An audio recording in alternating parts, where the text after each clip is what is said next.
साथियों, जय श्री राम, जय बालाजी महाराज की। आपका मेरे YouTube चैनल हनुमंत कृपा 0005 में स्वागत है। साथियों, प्रतिदिन की तरह आज भी मैं आपके लिए हनुमंत चरित कथा संवाद लेकर प्रस्तुत हुआ हूँ। आज श्री हनुमान जी महाराज लंका से उत्तर तट पर समुद्र लांघकर आ चुके हैं और वानरों से उनका मिलना और उनसे बातचीत करना और खुशियाँ मनाना इस संवाद में है। तो आइए साथियों, श्री हनुमान जी महाराज का आज तुम्हें फिर से चरित्र सुनाता हूँ। आप उसका श्रवण कीजिए और हनुमान जी महाराज का मैं ध्यान कर लेता हूँ और पाठ प्रारंभ करता हूँ। जय श्री राम।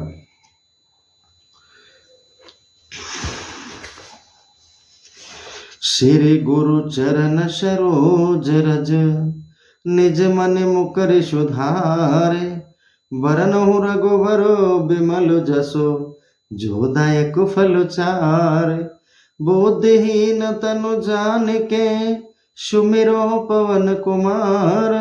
बल बुद्धि विद्या देहु मोहे, हरहु कलेश विकार। सियावर राम जय जय राम, मेरे प्रभु राम जय जय राम। सियावर राम जय जय राम, मंगल भवन अमंगल हारी। द्रवंश दशरथ अजिर बिहारी। सिया राम।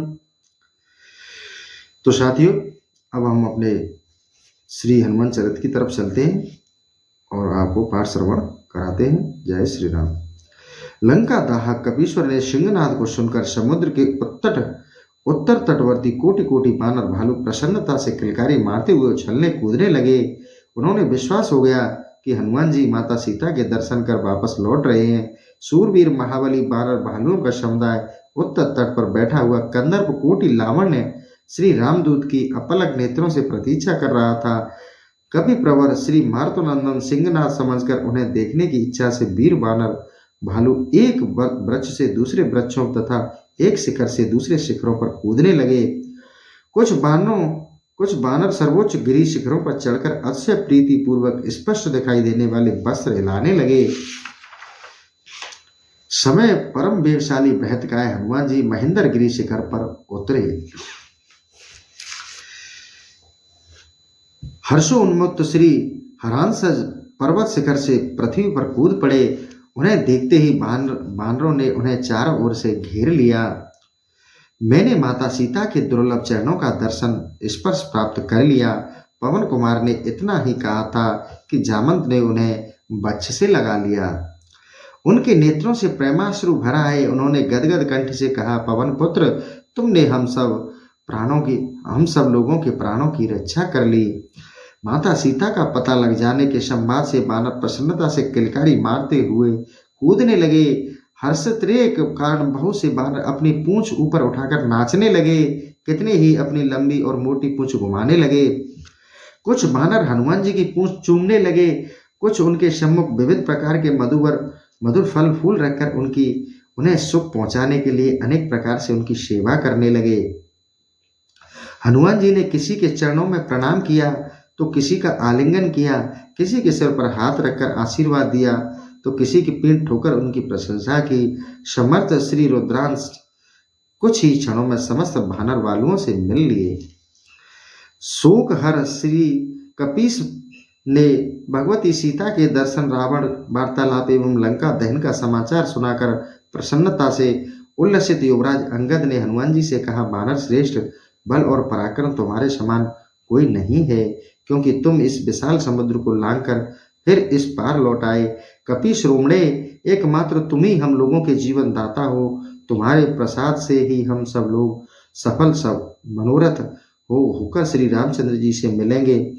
अपने स्वामी श्री रघुनाथ जी के प्रति तुम्हारी भक्ति अद्भुत है।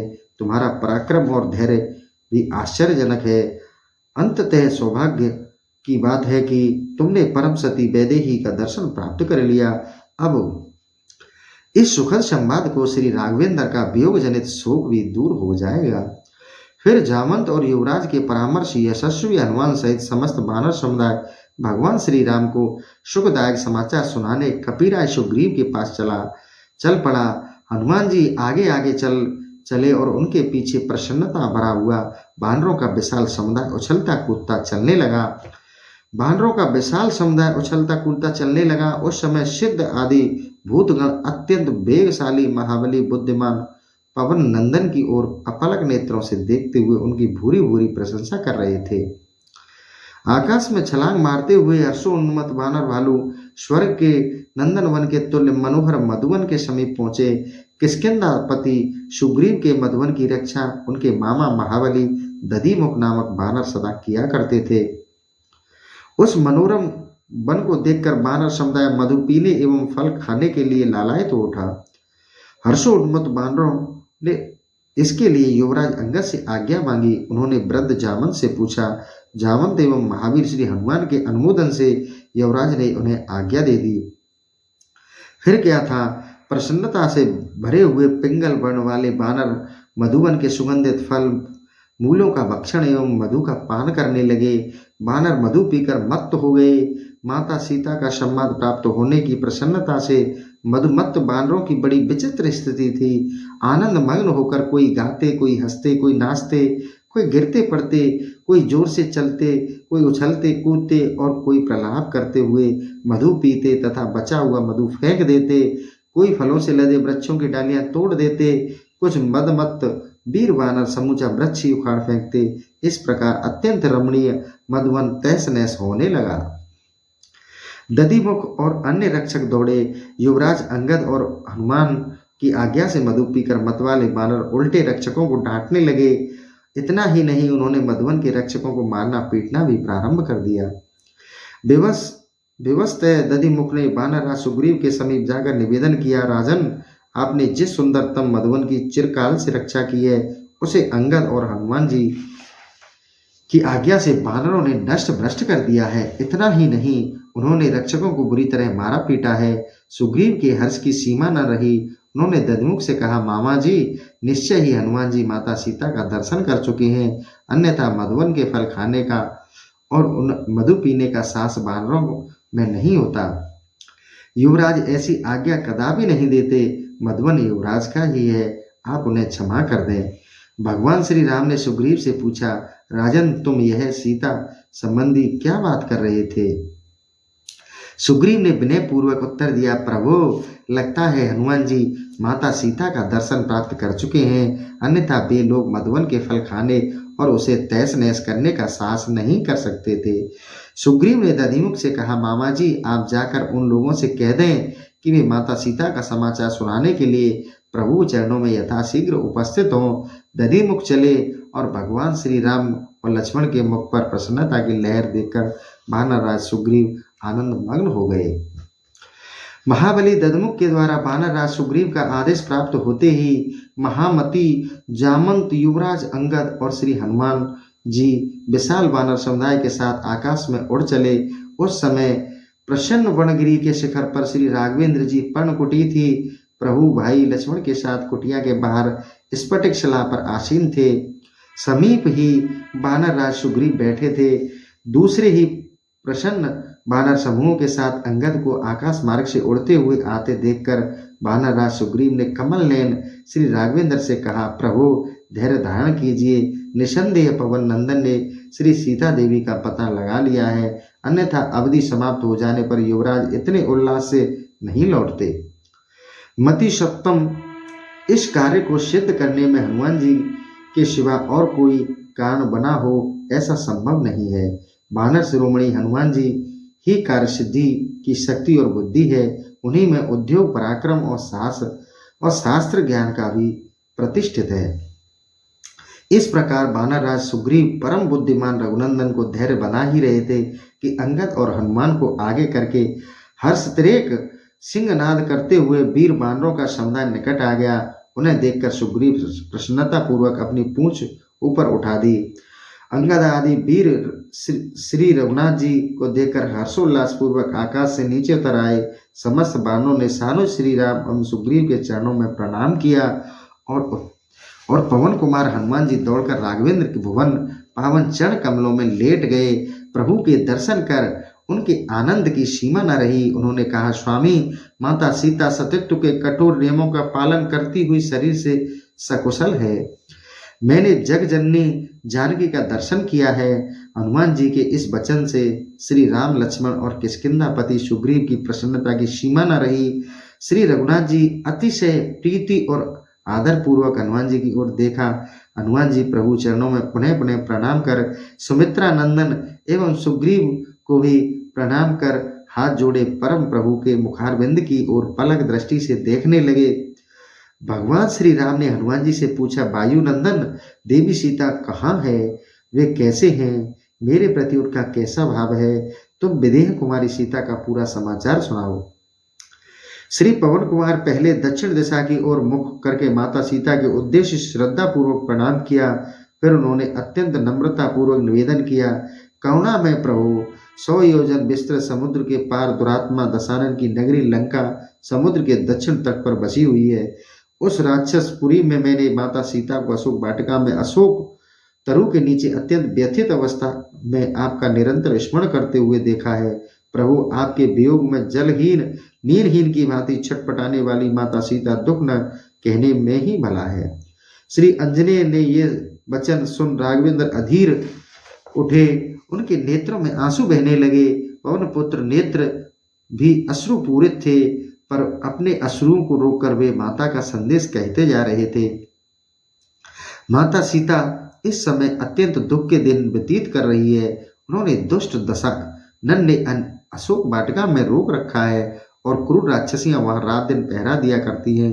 उनके शरीर पर एक मैली साड़ी है, उनके सुंदर केस उलझकर जटा की तरह बन गए हैं। इस प्रकार एक बेणी धारण किए वे सतत आपकी चिंता में डूबी रहती हैं। माता जानकी नीचे पृथ्वी पर सोती हैं।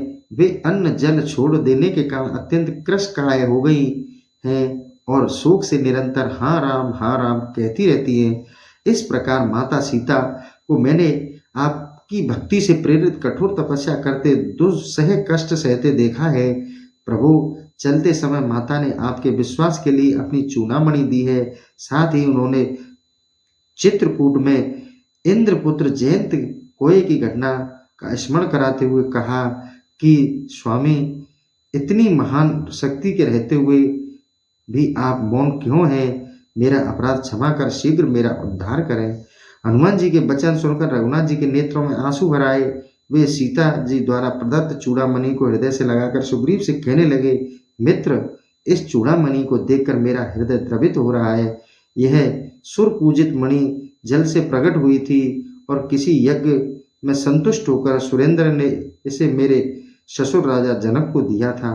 इस मणि रत्न को उन्होंने विवाह के अवसर पर सीता को दिया, जो सदा मेरी प्रिया सीता के सीमांत पर सुशोभित होती रही।